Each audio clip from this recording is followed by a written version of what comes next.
Apakah Anda merasa kehidupan seks Anda telah memasuki penurunan yang tak terhindarkan? Apakah Anda berpikir bahwa setelah mencapai usia 60-an atau 70-an, vitalitas ereksi dan kemampuan untuk menikmati hubungan seksual adalah sesuatu yang telah berlalu, sesuatu yang harus Anda terima begitu saja? Sebenarnya, dan dengarkan baik-baik, banyak masalah yang dihadapi pria lanjut usia dalam kehidupan intim. Mereka bukanlah akibat langsung dari usia, melainkan dari kebiasaan spesifik dan sangat umum yang, tanpa disengaja, merusak sensitivitas dan kesehatan prostat mereka.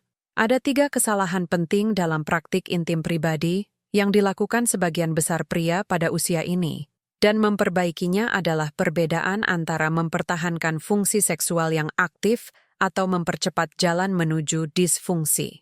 Saya Dr. Elena Castillo.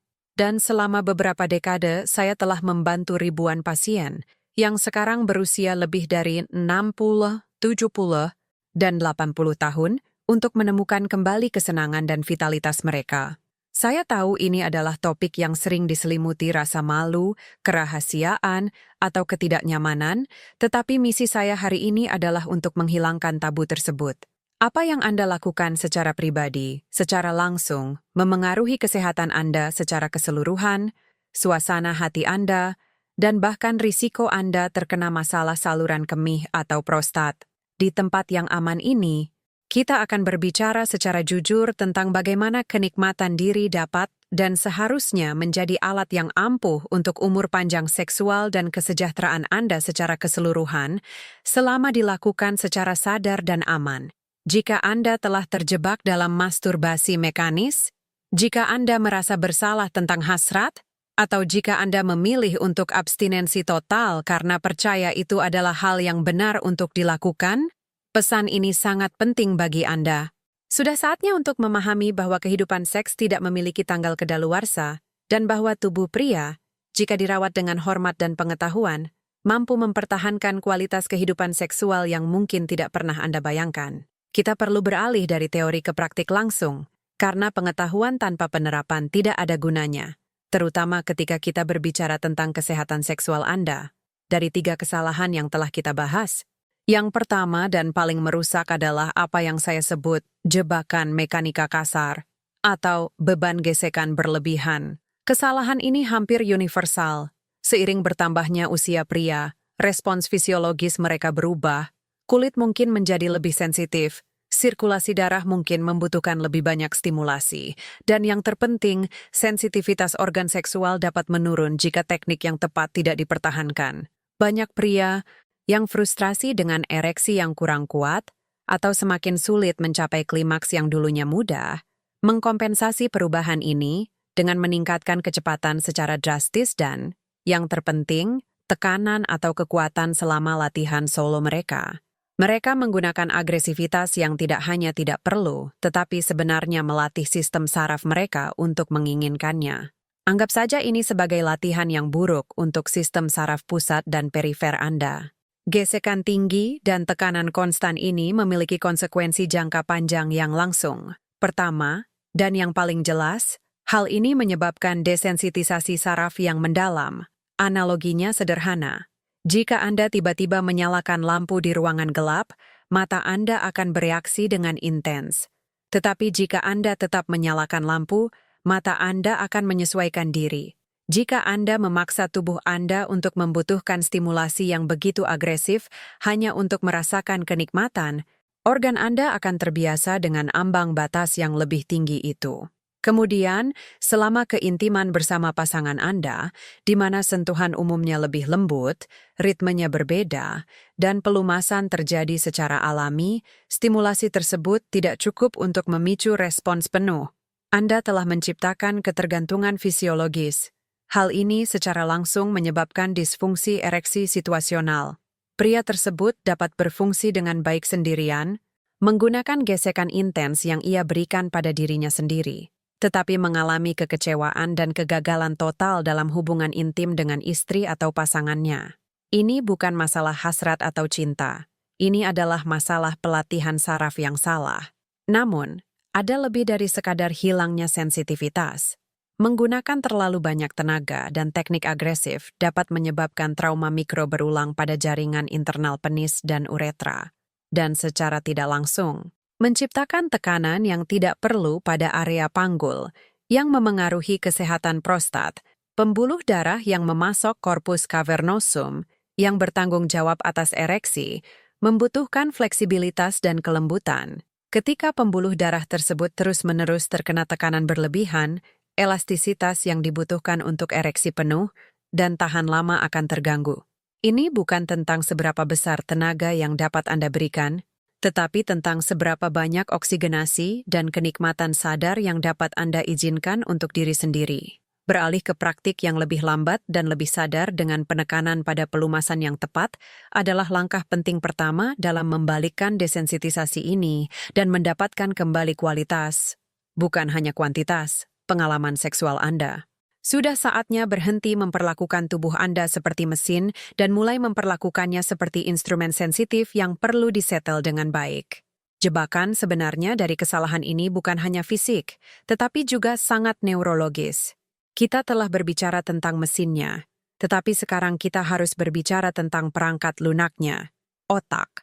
Otak adalah organ yang dirancang untuk efisiensi dan imbalan cepat. Ketika Anda mengajarkannya bahwa cara tercepat dan paling pasti untuk mendapatkan dosis dopamin yang besar, imbalan orgasme, adalah melalui gesekan yang intens dan berulang, otak akan mengkodekan jalur itu sebagai jalan raya utama. Otak mengabaikan jalan samping, variasi halus, gairah yang berasal dari antisipasi atau koneksi. Otak hanya menuntut, kata Sandi, intensitas tinggi yang telah dikondisikan untuk diharapkan. Ini dikenal sebagai lingkaran pengkondisian. Siklus ini diperkuat secara dramatis oleh paparan konstan terhadap konten audiovisual intensitas tinggi, pornografi, di mana urgensi, agresi, dan kurangnya koneksi emosional adalah hal yang biasa. Otak, dengan mengaitkan gairah dengan gambar-gambar ini dan teknik mekanis ini, secara artifisial meningkatkan ambang batas aktivasi seksual. Ini seperti terus-menerus menaikkan volume musik Anda. Jika Anda bertahun-tahun mendengarkan musik rock yang keras, ketika seseorang mencoba berbicara kepada Anda dengan berbisik, yang merupakan kelembutan, variasi, dan kehangatan alami yang ditawarkan oleh tubuh pasangan Anda, telinga saraf Anda tuli. Ia sama sekali tidak mendaftarkan rangsangan tersebut karena jauh di bawah volume yang diharapkan. Kekecewaan yang dialaminya dengan pasangannya bukanlah karena kurangnya cinta atau hasrat. Sayangnya, itu adalah ketulian fisiologis dan neurologis. Sistem sarafnya telah dilatih untuk merespons rangsangan yang tidak mungkin atau tidak memadai untuk direplikasi dalam keintiman bersama. Akibatnya, meskipun jaringan dan pembuluh darah secara anatomi sehat, sinyal untuk ereksi penuh terganggu karena sistem alarm tidak dipicu oleh kehalusan sentuhan nyata. Bagaimana situasi ini dapat dibalikkan? Jawabannya terletak pada pendidikan ulang sensorik, sebuah proses yang kami sebut penyetelan somatik. Langkah pertama untuk mengatasi kesalahan satu adalah dengan memperkenalkan kelambatan dan niat. Anda harus mengubah fokus Anda. Tujuannya bukan lagi sasaran, orgasme, tetapi perjalanannya, sensasi.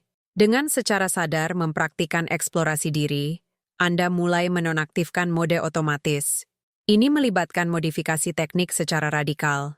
1. Pengurangan kecepatan dan tekanan. Kurangi kecepatan Anda hingga 20% dari kecepatan normal Anda. 2. Penggunaan pelumas. Gunakan pelumas berbahan dasar air untuk menghilangkan kebutuhan akan gesekan kering dan agresif yang merusak jaringan dan mengurangi sensitivitas. Pelumasan memungkinkan kenikmatan yang lebih dangkal dan menyeluruh, bukan hanya yang kasar. 3. Penekanan pada seluruh tubuh. Alih-alih hanya berfokus pada kepala penis, perhatikan bagaimana kenikmatan menjalar melalui panggul, perut, dan paha. Jadikan aktivitas tersebut sebagai pengalaman seluruh tubuh. Kita melatih ulang otak untuk mengaitkan penghargaan bukan dengan kekuatan dan urgensi, tetapi dengan kelembutan, pernapasan dalam, dan kehadiran. Dengan menurunkan ambang aktivasi, kita memungkinkan sistem saraf Anda untuk merespons kembali rangsangan alami, halus, dan beragam yang ditawarkan pasangan Anda. Ini adalah proses penyaringan. Ini tentang mencari kualitas kesenangan, bukan kuantitas rangsangan mentah. Pergeseran pola pikir ini sangat mendasar, karena mempersiapkan kita untuk mengatasi kesalahan nomor 2, yaitu pengejaran obsesif terhadap durasi dan kinerja sebagai ukuran maskulinitas, dan mempersiapkan kita untuk mengatasi kesalahan nomor 2. Namun, saya harus mengklarifikasi fokus di sini, karena kesalahan 2 terutama bukan tentang durasi, tetapi tentang ketidakhadiran rilis secara total. Kita sedang membahas kesalahan 2, sama sekali menghindari ejakulasi. Banyak pria, terutama setelah mengalami guncangan menjadi duda, perceraian, atau memasuki usia tua, memutuskan bahwa kehidupan seks mereka telah berakhir. Keputusan ini seringkali didorong oleh kesedihan, kurangnya pasangan, atau keyakinan budaya yang keliru bahwa masturbasi adalah hal yang memalukan atau tidak perlu pada usia tertentu. Mereka memilih untuk sepenuhnya berpantang, menghentikan aktivitas seksual sepenuhnya. Tindakan SMA mematikan mesin ini dapat memiliki konsekuensi biologis yang serius, dan inilah yang kita kenal sebagai stagnasi prostat. Anggaplah prostat bukan sebagai mesin, tetapi sebagai pabrik cairan kecil. Fungsinya adalah untuk memproduksi cairan mani. Agar pabrik ini berfungsi dengan baik, diperlukan drainase secara teratur. Jika sistem drainase tidak pernah terbuka, produk, cairan mani dan sekresi lainnya akan menumpuk. Cairan tersebut akan mengental, dapat mengalami peradangan, dan dapat menyebabkan kongesti kronis di panggul. Biologinya jelas. Stagnasi cairan di prostat dan saluran mani meningkatkan risiko masalah. Akumulasi ini menciptakan lingkungan yang subur untuk peradangan kronis, yang dikenal sebagai prostatitis non-bakterial, yang bermanifestasi sebagai nyeri panggul yang terus-menerus, ketidaknyamanan testis, atau kesulitan buang air kecil. Lebih lanjut, meskipun penelitian masih berlangsung, beberapa studi menunjukkan bahwa frekuensi ejakulasi yang teratur membantu membersihkan saluran, mengurangi paparan karsinogen yang dapat menumpuk dalam cairan yang stagnan. Bagi pria yang lebih tua, ejakulasi teratur harus dianggap sebagai kebersihan prostatmu yang tidak bisa ditawar. Kita tidak berbicara tentang mencari kesenangan dengan tergesa-gesa seperti yang dibahas dalam kesalahan 1, tetapi lebih sebagai tindakan pemeliharaan biologis yang penting. Ini sama pentingnya dengan menyikat gigi atau melakukan olahraga ringan. Saya pernah menangani pasien yang mengaku merasa sangat malu untuk kembali melakukan stimulasi diri setelah kematian istri mereka, merasa hal itu sebagai pengkhianatan. Kita harus segera menghilangkan rasa malu ini. Perawatan diri biologis tidak ada hubungannya dengan moralitas atau status perkawinan. Ini berkaitan dengan pencegahan penyakit dan menjaga kesehatan fisik. Rekomendasinya sederhana namun sangat penting. Terapkan rutinitas buang air besar yang lembut dan sadar. Tidak harus setiap hari, tetapi bukti menunjukkan bahwa buang air besar seminggu sekali atau bahkan 10 hari sekali sudah cukup untuk menjaga saluran tetap bersih, memastikan aliran darah panggul yang memadai, dan mengurangi penyumbatan. Dengan mengembalikan aliran ini, Anda meningkatkan kesehatan Anda di tingkat seluler. Anda mencegah tekanan konstan yang ditimbulkan oleh stagnasi pada uretra dan jaringan sekitarnya, yang secara alami meredakan dorongan buang air kecil di malam hari dan ketidaknyamanan kronis. Tindakan perawatan diri ini, pembersihan prostat, adalah investasi langsung dalam kualitas hidup dan umur panjang Anda, dan merupakan penawar langsung untuk kesalahan 2. Sudah saatnya memahami bahwa kesehatan seksual Anda merupakan bagian intrinsik dari kesehatan Anda secara keseluruhan, bukan kemewahan tambahan. Sekarang, mari kita beralih ke kesalahan ketiga, mungkin yang paling berbahaya dan merusak secara biologis. Rasa malu dan isolasi. Kita telah membahas stagnasi fisik, tetapi stagnasi sosial dan emosional adalah jebakan mematikan yang hanya sedikit orang yang menyadarinya tepat waktu. Seiring bertambahnya usia, seorang pria sering menghadapi serangkaian kehilangan secara bersamaan, kehilangan identitas profesionalnya, kehilangan persahabatan dekat karena mobilitas atau kematian, dan sangat sering, kehilangan pasangannya. Respons naluriah terhadap serangkaian pukulan ini adalah penarikan diri. Kesalahan 3 terdiri dari menginternalisasi gagasan bahwa saya tidak lagi relevan, saya adalah beban, atau hidup saya yang menarik telah berakhir, yang mengarah pada isolasi sukarela dan diam-diam, didorong oleh rasa malu yang mendalam karena menunjukkan kerentanan atau kebutuhan. Secara biologis, penarikan diri ini bukanlah hal yang netral. Isolasi kronis ditafsirkan oleh tubuh sebagai ancaman eksistensial yang berkelanjutan, karena manusia adalah makhluk sosial yang dirancang untuk bertahan hidup dalam kelompok. Hasilnya, lonjakan kortisol yang konstan, yaitu hormon stres. Saya menyebutnya Chintiao, pencuri neuron, Shakaro. Ketika kortisol meningkat secara kronis, ia secara harfiah membajak sumber daya otak yang ditujukan untuk memori, perencanaan, dan neuroplastisitas. Tidak hanya menghambat pelepasan dopamin dan serotonin yang bertanggung jawab atas suasana hati dan motivasi, tetapi, yang lebih penting, ia menghambat produksi oksitosin. Oksitosin, yang sering disebut hormon cinta atau pelukan, sebenarnya adalah hormon koneksi dan rasa aman.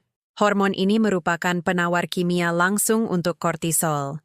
Tanpa oksitosin yang beredar, sistem saraf tetap dalam keadaan siaga tinggi, dalam mode bertahan hidup, mempercepat penurunan kognitif dan penuaan sel. Individu yang terisolasi menjadi kaku dan takut, dan otaknya, yang membutuhkan interaksi agar tetap fleksibel, berhenti membuat koneksi baru dan sehat. Saya telah melihat pola ini berulang kali. Saya ingat kasus Don Ernesto. Setelah pensiun dari karier teknik, ia mengurung diri di rumah, percaya bahwa satu-satunya tujuannya adalah menonton berita dan merawat kebun. Tingkat kecemasan dan tekanan darahnya sangat tinggi, dan anak-anaknya memperhatikan gangguan ingatan yang mengkhawatirkan, gejala yang sangat mirip dengan tahap awal demensia. Hal pertama yang kami lakukan bukanlah memberinya pil atau suplemen, tetapi meresepkan dosis kontak mingguan. Saya memintanya untuk mencari aktivitas yang membutuhkan kerjasama dan kehadiran fisik, meskipun minimal. Ia bergabung dengan kelompok sukarelawan di penampungan hewan, memaksa dirinya untuk berinteraksi dengan orang lain, setidaknya selama 1 jam seminggu. Ini bukan tentang mencari sahabat baru atau menemukan cinta baru. Ini tentang mengaktifkan aliran oksitosin. Tindakan sederhana mendengarkan seseorang, menerima pengakuan atas tugas sederhana, atau berbagi tawa mengirimkan sinyal ke otak bahwa kamu aman, kamu bagian dari kelompok, kamu berguna.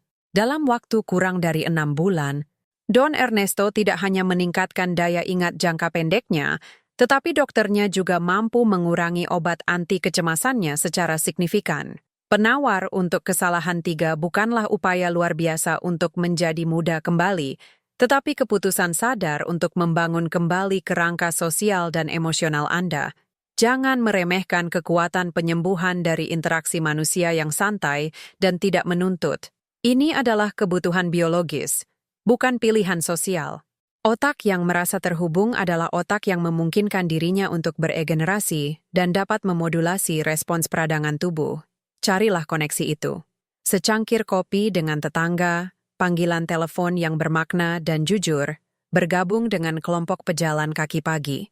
Yang penting adalah menembus penghalang rasa malu dan membiarkan oksitosin mengalir dan melawan toksisitas kortisol. Ini adalah investasi anti penuaan terbaik yang dapat Anda lakukan untuk pikiran dan tubuh Anda. Namun sekarang kita harus mengalihkan perhatian kita pada kesalahan yang telah menjadi pandemi senyap di zaman kita, hambatan utama pertama bagi kesehatan seksual pria, pembajakan dopamin, atau, seperti yang telah kita definisikan di awal, dampak pornografi berkecepatan tinggi. Jika oksitosin adalah hormon koneksi dan ketenangan, dopamin adalah mesin pencarian, penghargaan, dan keinginan. Ini adalah neurokimia yang membuat kita bangun dari tempat tidur di pagi hari dan mendorong kita untuk mengejar suatu tujuan. Masalahnya bukanlah dopamin itu sendiri, melainkan sumber dan intensitas perolehannya di era digital. Bayangkan otak Anda sebagai sistem listrik dengan termostat kesenangan. Termostat ini dikalibrasi untuk memberi penghargaan atas usaha, percakapan intim dengan pasangan Anda, belayan lembut, dan peningkatan gairah secara bertahap.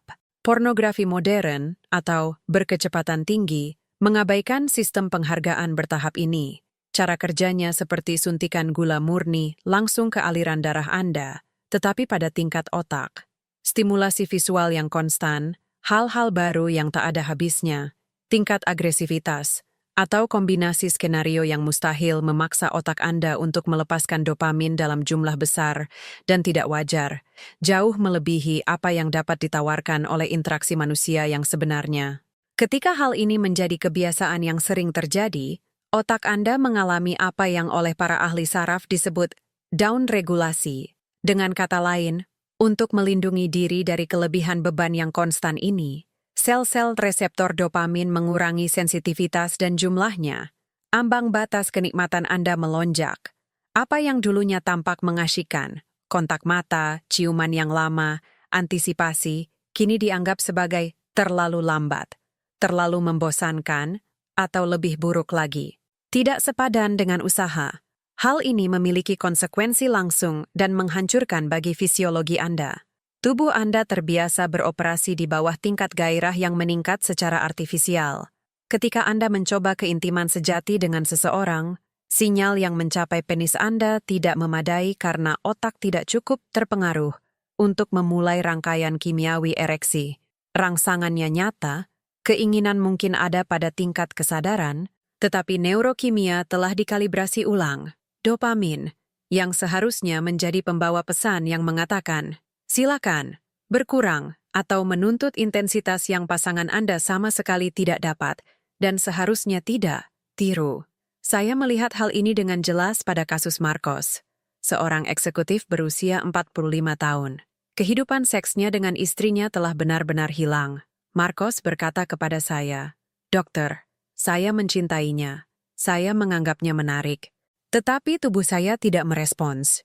Saya perlu memikirkan skenario ekstrim atau melihat sesuatu di ponsel saya untuk mulai merasakan sesuatu." Dia tidak mengalami disfungsi ereksi dalam pengertian tradisional. Dia dapat dengan mudah melakukan masturbasi dengan bantuan stimulasi buatan, tetapi dia sama sekali tidak responsif terhadap istrinya. Otaknya telah membentuk jalur saraf yang dalam dan adiktif menuju kepuasan instan, meninggalkan jalur alami yang terabaikan. Dia tidak impoten. Dia mati rasa karena stimulasi berlebihan. Memahami hal ini adalah langkah pertama menuju rehabilitasi. Ini bukan tentang moralitas atau rasa malu, tetapi tentang menata ulang sistem saraf detail. Kita perlu memahami bahwa jika Anda mengalami reaktivitas rendah terhadap rangsangan alami, jika Anda membutuhkan lebih banyak waktu, lebih banyak fantasi buatan, atau jika tubuh Anda tidak aktif saat bersama pasangan, itu bukanlah kegagalan moral, dan juga bukan masalah vaskular. Ini sebagian besar adalah masalah kalibrasi neurologis. Solusinya bukanlah meningkatkan dosis rangsangan, mengonsumsi lebih banyak atau mencari konten yang lebih ekstrim, yang hanya memperburuk siklus, tetapi mempraktikkan pantang atau, setidaknya, diet dopaminergik. Ini berarti mengurangi atau menghilangkan sumber rangsangan berlebihan secara drastis untuk memungkinkan reseptor otak beregenerasi dan kembali ke sensitivitas aslinya. Sama seperti langit-langit mulut pulih dari terlalu banyak garam atau gula, otak membutuhkan waktu untuk belajar kembali menghargai kehalusan interaksi manusia. Kita telah menguraikan bagaimana kelebihan dopamin bertindak sebagai anestesi neurologis sejati, bukan hanya kegagalan moral atau fisik, dan kita telah melihat bahwa solusinya terletak pada kalibrasi ulang otak melalui diet dopamin, yang disadari sehingga reseptor Anda dapat sekali lagi menghargai kehalusan kehidupan dan hubungan antar manusia. Sekarang, saya ingin mendengar dari Anda. Langkah konkret apa yang Anda rencanakan untuk ambil hari ini untuk memulai proses kalibrasi ulang Anda dan mendapatkan kembali kepekaan alami itu? Jika wawasan tentang penataan ulang sistem saraf Anda ini telah beresonansi dengan Anda, silakan berlangganan saluran ini. Aktifkan notifikasi agar Anda tidak melewatkan analisis mingguan kami, dan bagikan video ini. Sangat penting agar informasi ini menjangkau mereka yang membutuhkannya. Terima kasih telah mengizinkan saya menjadi pemandu Anda dalam perjalanan menuju kesadaran penuh ini. Saya Dr. Elena Castillo, dan sampai jumpa lagi. Ingatlah bahwa perubahan terdalam selalu terjadi pada tingkat neuron,